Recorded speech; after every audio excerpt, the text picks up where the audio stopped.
Hello friends, இன்றைக்கி வீடியோவில் நாம் எதை பற்றி பார்க்க போகிறோன்னா, உடம்பை கட்டுக்கோப்பாக பராமரிக்கிறதுக்கும் ஆரோக்கியமாக வச்சுக்கிறதுக்கும் உடற்பயிற்சி செய்கிறது ரொம்ப அவசியமான ஒன்று. உடற்பயிற்சி செய்யக்கூடிய விஷயத்தில் பல கட்டுக்கதைகள் உலாவிட்டு வருது. அதை கண்மூடித்தனமாக நம்பி நிறைய பேர் ஃபாலோ பண்ணிகிட்ருக்காங்க. அதை பற்றி நாம் இந்த வீடியோவில் டீட்டெயிலாக பார்க்கலாம். முதலாவது கட்டுக்கதை, வயிற்று பகுதி பருமன் இல்லாமல் ஸ்லிம்மாக காட்சி அளிக்கிறதுக்கு கிரன்ச்சஸ் உடற்பயிற்சி செஞ்சால் மட்டுமே போதும் அப்படின்றது. உண்மை என்னென்னா, தரையில் படுத்தபடி கை கால்களை வளர்ச்சி செய்யக்கூடிய கிரன்ச்சஸ் உடற்பயிற்சி மட்டும் மேற்கொள்கிறதால வயிற்று பகுதியை ஸ்லிம்மாக வச்சுக்க முடியாது. அதுக்கு மாறாக சரியான உணவு பழக்கத்தையும் நாம் ஃபாலோ பண்ணணும்.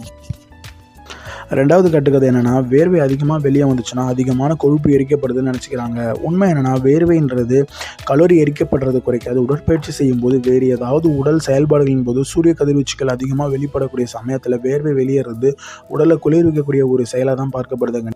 அது கொழுப்பு எரிக்கிறதுக்கான ஒரு அறிகுறியே இல்லை. மூணாவது கட்டுக்கதை என்னென்னா, உடல் எடையை குறைக்கிறதுக்கு சரியான கார்டியோ உடற்பயிற்சி போதும் அப்படின்றது. ஆனால் உண்மை என்னென்னு கேட்டிங்கன்னா, வெயிட் லிஃப்டிங் மாதிரியான ஒர்க் அவுட்ஸ் பண்ணுறது மட்டுமே உடல் எடையை குறைக்கிறதுக்கு யூஸ்ஃபுல்லாக இருக்காது.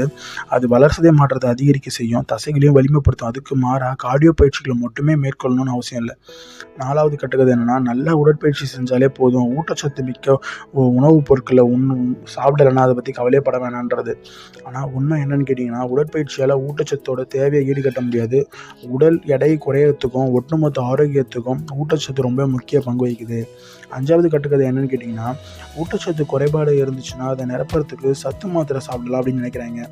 ஆனால் உண்மை என்னென்னா, சத்து மாத்திரை ஊட்டச்சத்தோட தேவையை முழுமையாக நிரப்பாது. ஊட்டச்சத்துன்ற உட்கொள்ளக்கூடிய உணவுகள் மூலியமாக மட்டும்தான் ஊட்டச்சத்துக்களை நம்ம பெற முடியும்.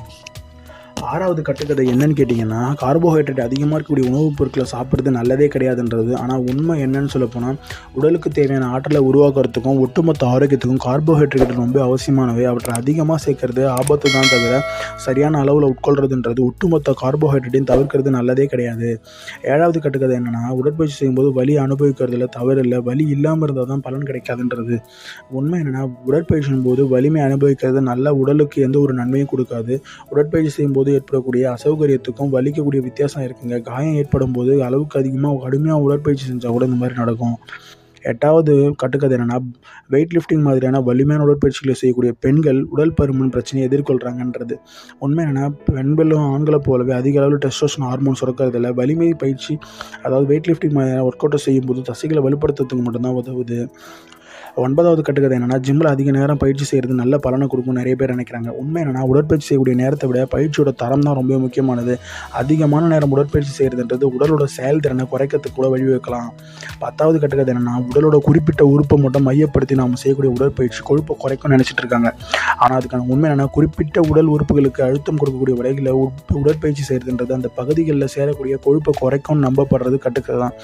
ஏன்னா உடற்பயிற்சி மூலமாக கொழுப்பு கரையக்கூடிய செயல்முறை உடல் முழுசும் ஒரே சீராகவே இருக்கும்.